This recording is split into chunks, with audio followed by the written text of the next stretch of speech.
demande de ceux des Guinéens qui s'étaient accrochés à ce fichier électoral qu'on pouvait extirper 2 400 000 électeurs. Mais sauf que le pouvoir de Sékou Touré, dont le plus gros reproche c'est le consensus, j'ai dit le consensus, a estimé qu'en extirpant les 2 400 000, on peut aller à l'élection. Et il est prêt à aller à l'élection. Comment vous pouvez lire dans la boule de cristal dire qu'il s'agit d'un troisième mandat? Et même s'il s'agit de ce troisième mandat, attendez que le peuple guinéen ouvre la voie pour ce troisième mandat. La voie, c'est cette élection référendaire.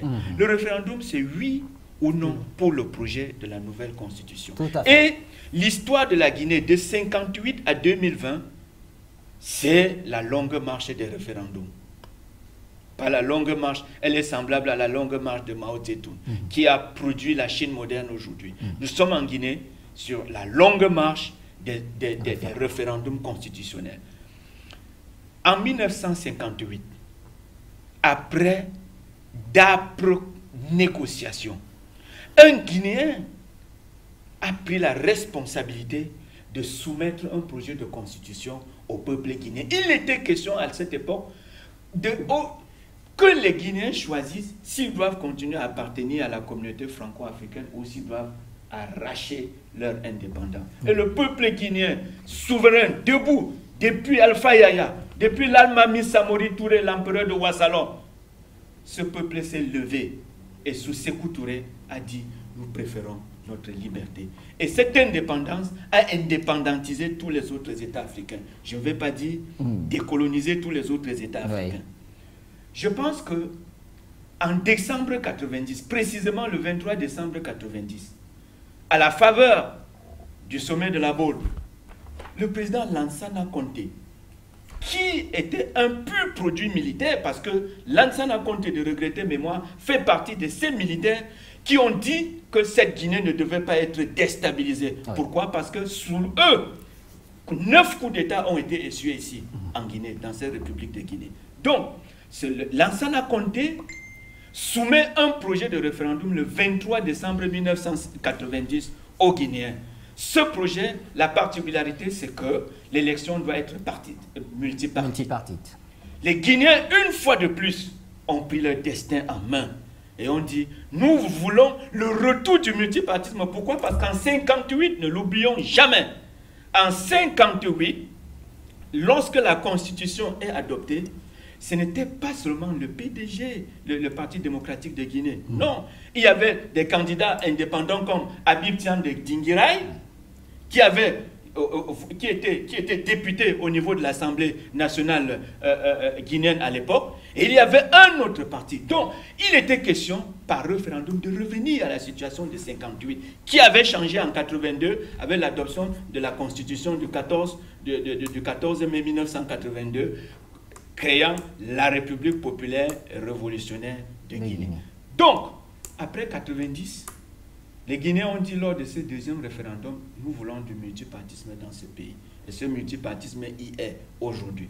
Comment comprendre que en 2020, ne parlons pas de 2019, en 2020, que des Guinéens acceptent d'être déstabilisés parce qu'ils sont appelés, comme en 58 et comme en 90, de venir au cours d'une élection, dire si oui ou non un projet de constitution les intéresse, un projet de constitution peut être adopté pour s'arrimer à la nouvelle donne guinéenne. Ne parlons pas de nouvelle... C'est le oui ou le non. C'est le oui ou le non. C'est le oui ou le non.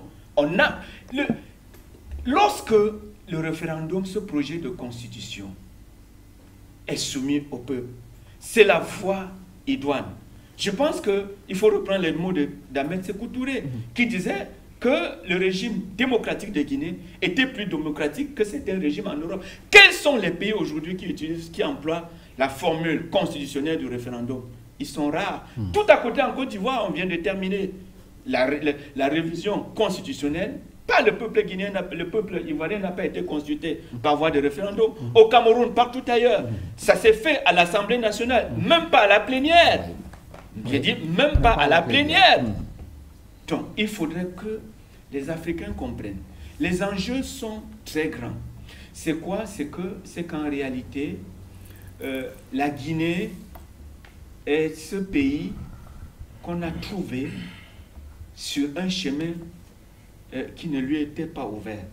Parce que, après le nom de 58, l'épée de Damoclès pèse sur la tête de la Guinée. Il fallait qu'à travers la Guinée, que la Guinée serve d'exemple à tous les autres États africains, qu'on ne doit pas dire non à la France, qu'on ne doit pas dire non à la mère patrie. Alors, la Guinée a été retrouvée sur un chemin, et je le répète, qui ne lui sied pas. Un chemin qui ne sied pas à l'impérialisme. Un chemin qui ne sied pas aux ennemis de la Guinée. Et ce chemin, c'est quoi? Il faut vraiment y insister. Ce chemin, c'est la maîtrise, la phagocytose, ou mieux, la mainmise totale du peuple guinéen avec son gouvernement des paramètres de la nouvelle émergence. C'est là la vraie. C'est quoi? C'est que la Guinée est aujourd'hui un pays qui est capable de vendre ses matières premières et de recevoir dans le trésor public guinéen les 100% du prix de vente. Monsieur Bachir, voilà le principal enjeu. Ce que vous voyez ici en face, c'est la Banque centrale de Guinée. Il faut expliquer aux Guinéens que lorsque le cacao ivoirien est vendu, la Côte d'Ivoire reçoit 50% du prix. L'autre 50% reste dans le compte d'opération du Trésor public français.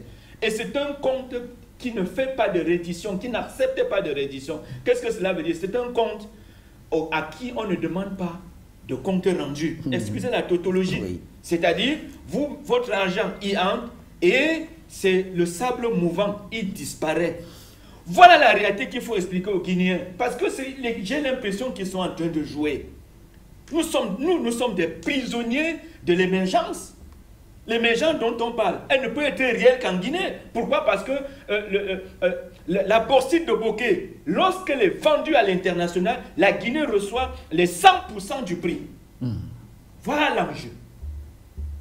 Voilà l'enjeu. Les partisans du coup d'État hier, nous sommes au courant, ils ont signé pour le retour de la Guinée à l'éco-prostituée, parce que ce n'est pas l'éco de la CEDEAO que la zone, la SMAO, la zone monétaire de l'Afrique de l'Ouest, s'est mise pour constituer comme étant instrument d'échange. Alors, cet éco-prostitué, c'est un éco qui, économiquement, et je sais de quoi je parle, doit être soutenu par une autre monnaie. Alors, vous ne pouvez pas parler d'une liberté monétaire lorsque vous avez un tuteur monétaire. Donc, il faut que les Guinéens comprennent. Et nous sortons par là. L'autre enjeu, ce sont vos matières premières.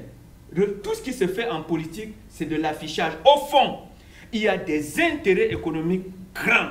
Des gens veulent s'agripper sur la richesse de la Guinée et tirer des plus-values qui ne leur sont pas dues sur le plan légal. Merci. Voilà ce que le peuple de Guinée. Merci, maître Janvier Momo. Alors, avant de revenir vers ces coups, la parole est à Dr Yaïbé. Dr Yaïbé, mais nous, on croyait quand même en avoir fini, tourner la page ou le chapitre de toute cette tradition de coup d'État en Guinée. Il y a quand même une grosse surprise quand on voit ce qui s'est passé hier. Merci encore une fois de plus, Bachir, de me donner la parole. Je voudrais d'abord ici, n'est-ce pas, dire au peuple guinéen que l'avenir toujours se prépare par le passé. Parce que j'ai écouté avec passion nos panélistes qui viennent de déballer au moins les arguments. Ça est soutenu.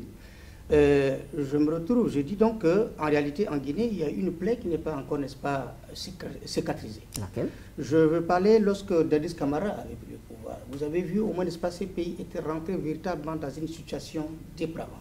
Et jusqu'à actuellement, il y a des séquelles. Il faut le reconnaître, il y a des séquelles. Bon, mais maintenant, dire que les Guinéens, encore une fois de plus, essaient de chercher à déstabiliser leur propre pays par les forces des armées, c'est impossible et c'est intolérable. Et moi, je voudrais ici souligner sur Afrique Média. Je sais que M. Alpha Condé a donné véritablement une liberté dans la démocratie ici en Guinée-Conakry. Parce que quelque chose qui ne se passe pas ailleurs. Et j'ai l'habitude de le dire toujours, qu'en réalité, je disais tantôt que en politique, en réalité, il faudrait au moins, n'est-ce pas, qu'il y ait une certaine préparation et une séparation de pouvoir et autres. Mais j'ai découvert ici en Guinée, le président Alpha Condé est véritablement large et ouvert à tout dialogue pour qu'il y ait la paix et qu'il y ait au moins, n'est-ce pas, la cohésion sociale dans son propre pays. Ça, c'est une bonne chose. Mais de l'autre côté, vous savez que la classe de l'opposition qui n'arrive pas à comprendre le bien fondé du président Alpha Condé veulent dissuader encore, n'est-ce pas, le peuple guinéen à ne pas prendre leurs responsabilités et enfin de saisir leurs responsabilités, de mettre au moins, n'est-ce pas, leur ticket dans les yeux. Pourquoi je le dis? Vous savez que quand on parle de référendaire, ça ouvre un boulevard plutôt, n'est-ce pas, pour la gestion de toute structure dans un État ou dans un pays. Et automatiquement, si eux, ils acceptent le oui, je suis convaincu qu'il y a de grosses aventures qui se passeront au niveau de la Guinée-Conakry. Je pense depuis 10 ans, j'étais venu en Guinée il y a de cela très fort longtemps. À l'époque, Bachir, pour charger le téléphone, on se mettait en rang. C'était très difficile. Mais lorsque je suis venu maintenant, je trouve qu'il y a beaucoup de choses qui sont changées en 10 ans.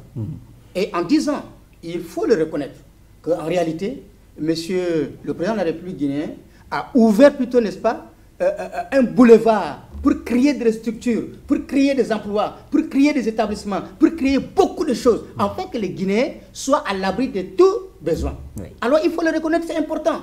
Bon, maintenant, lorsque l'armée vient et veut s'accaparer du pouvoir avec les armes... Alors pour éviter l'amalgame, il faut bien dire, ce n'est pas l'armée, oui, mais certaines personnes non identifiées, et je reste vraiment... Non, ils sont identifiés, ils sont identifiés. Voilà. D'accord, vous le direz. En tout cas, quelques éléments donc de cette armée. Okay. Bon, voilà. Je reste sur le communiqué du ministère de la Défense, et c'est mon rôle. Okay. Voilà. Allez-y. Donc, c'est pour dire tout simplement que les Guinéens ne pouvaient pas, au moins, n'est-ce pas, outrepasser par leurs aventures belliqueuses pour essayer de déstabiliser encore, n'est-ce pas, leur propre pays. Oui. Mais, n'en déplaise à quiconque, parce qu'il est sûr et rassurant encore une fois de plus, parce que je sais qu'il y a l'implémentation des Occidentaux derrière tout ce qui se passe en Guinée équatoriale pour ne pas permettre... Oui, Guinée-Conakry, bien sûr. Guinée-Conakry pour ne pas permettre plutôt, n'est-ce pas, que la Guinée puisse, n'est-ce pas, exploser en réalité de tout ce qui se prévaut au moins, n'est-ce pas, ici en Guinée. Vous savez que la Guinée, c'est un pays qui regorge, n'est-ce pas, de sous-sol très riche, immense. Et vous savez aussi que je pense qu'il y a 4 blocs qui ont été établis ici au niveau de la Guinée. C'est pour faire savoir tout simplement que les Occidentaux, ou n'est-ce pas le précaré de Français, ne veulent pas que la Guinée puisse, n'est-ce pas, s'évoluer dans ces domaines-là. Nous voulons évoluer, mais il y a les freins quelque part. Mais surtout, il faudrait que les Guinéens eux-mêmes s'accaparent au moins, n'est-ce pas, de leur propre histoire. Il faudrait que les Guinéens disent non aux Français, non aux Occidentaux, non à l'impérialisme. Parce que c'est ça, nous voulons l'évolution. Si en réalité, les Guinéens veulent évoluer, il faut dire non. Mais maintenant, je pense que, on dit souvent, en philosophie politique, la République avale ses propres enfants. C'est un adage que j'ai souvent l'habitude de le dire. Parce que, ce qui concerne le président Alpha Condé, il faudrait qu'il prenne ses responsabilités entre ses mains. Parce que ça ne se négocie pas. La République, ça ne se négocie jamais. Parce que s'il dit qu'il veut négocier avec quiconque, en réalité, vraiment, on va le chuter. Donc, par rapport à cela, il y a aussi la classe de l'opposition. Vous savez, il faut demander plutôt, n'est-ce pas, à la classe de l'opposition de se remettre, n'est-ce pas, les uns et les autres, être sur la même table et discuter au moins, n'est-ce pas, de l'aventure de leur propre pays. Mais sinon, eux-mêmes, ils vont détruire la Guinée que ils ont construit hier. Nous avions parlé ici de Sékou Touré, on a parlé de Lansana Conté, il y a encore de Sékou et Konaté encore, je pense, il y a les 2 chefs d'État, l'autre qui se retrouve aujourd'hui au Canada.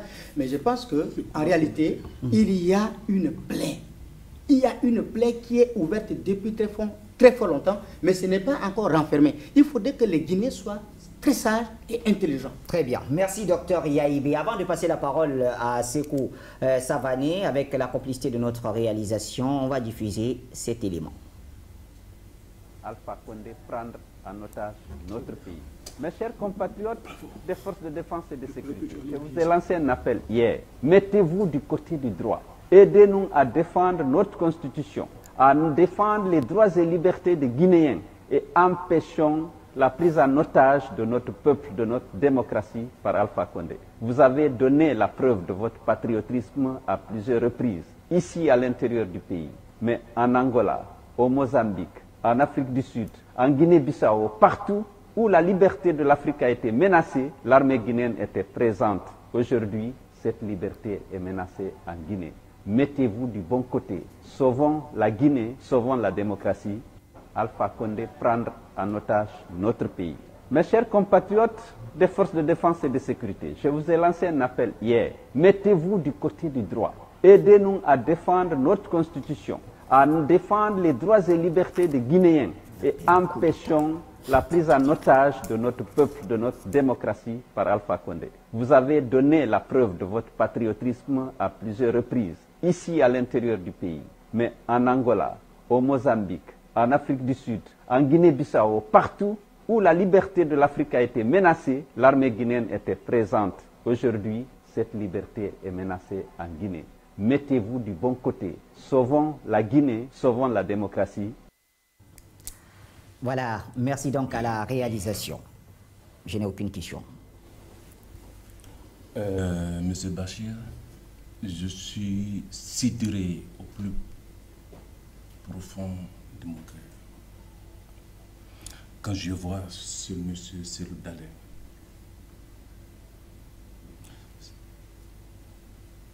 On avait 650 km de rails, chemin de fer, Cancan Conakry. Oui. C'est ce monsieur qui a enlevé. On avait des bateaux, surtout nous a laissé des bateaux, des avions. C'est ce monsieur qui a vendu. Mais ce que vous dites est grave. Je l'ai su. Devant lui. C'est ce monsieur. On avait des bateaux, on avait des avions, on avait 650 km de rails, ça a été enlevé. Cellou Dalein Diallo, il est complice.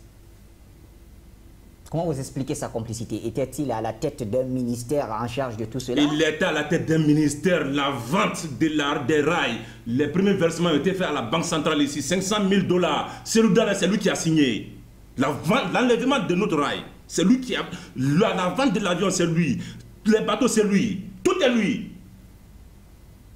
Il y a des armes qui ont été saisies en Guinée, c'est temps de Alpha, pour déstabiliser la Guinée. Ça a été saisi à son nom. Il y a des rébellions qui ont été échouées à son nom. Et aujourd'hui, comment vous expliquez Est-ce qu'en réalité, si l'État guinéen respecte les Guinéens, ce monsieur ne doit pas exister en Guinée. Lui, on doit l'exécuter. Attention, je vous en prie, le mot est très fort. On le retire très rapidement. On le retire très rapidement. Alors, comment vous expliquez cet appel quand même adressé directement aux forces de défense? Les forces de défense, les forces de sécurité de la Guinée ne vont jamais trahir la Guinée parce que c'est des patriotes. Ils sont nés patriotes, ils sont grandis patriotes, ils vont mourir patriotes.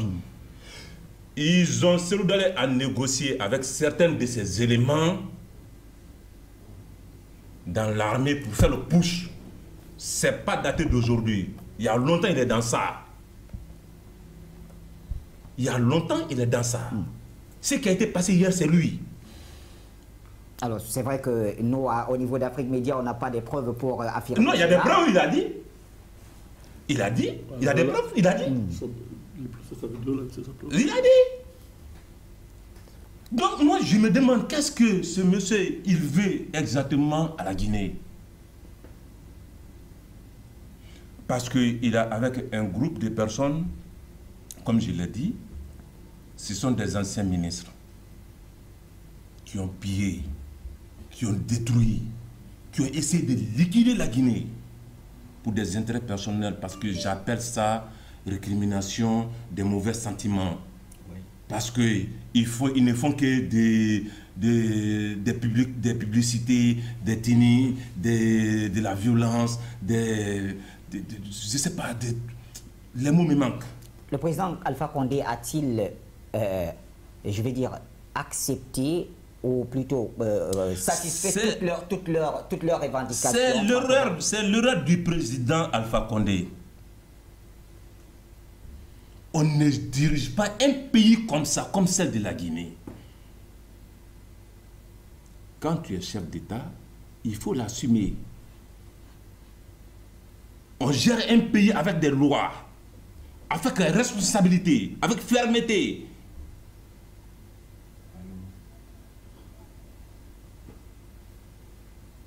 Mais regarde, autour même du président, c'est des prédateurs de l'économie qui sont autour du président. Où le pays va s'en sortir? Les prédateurs économiques qui ont été rejetés et sont devenus opposants. La jeunesse aujourd'hui sans repère. La Guinée, nous sommes le paradis de l'Afrique. On a des fleuves, des marigots partout. On a de la mer, on a de la forêt, on a de la bauxite, on a de l'or, on a des diamants, on a tous. Ok, la bauxite. Il faut une pendaison en Guinée. Ah. Il faut le laisser parler. Alors. La bauxite contient 21 éléments. C'est un seulement la Guinée exploite qui est aluminium. Les Guinéens savent, ceux qui sont au ministère, qu'il y a 21 éléments dedans. Les 20 là, aujourd'hui les Chinois, même arbre là, ils prennent, ils s'en vont avec. Parce qu'ils savent qu'il y a que dedans. On est immensement riche. Tout à fait. Mais c'est lapidé. Le président est venu avec un esprit ouvert, un esprit patriotique pour développer la Guinée. Il a décaissé ici 3 milliards de dollars pour l'électricité. Où est l'argent? Où est l'électricité? Après, il faut qu'on va voter cet référendum. La constitution, on va la changer. Le président, on va l'obliger de balayer tous ceux qui sont autour de lui. Nous, on veut développer notre pays. On a ça dans la tête. On a un esprit d'innovation. On a un esprit de développement. On a un esprit d'émergence. Nous, on a évolué chez les gens.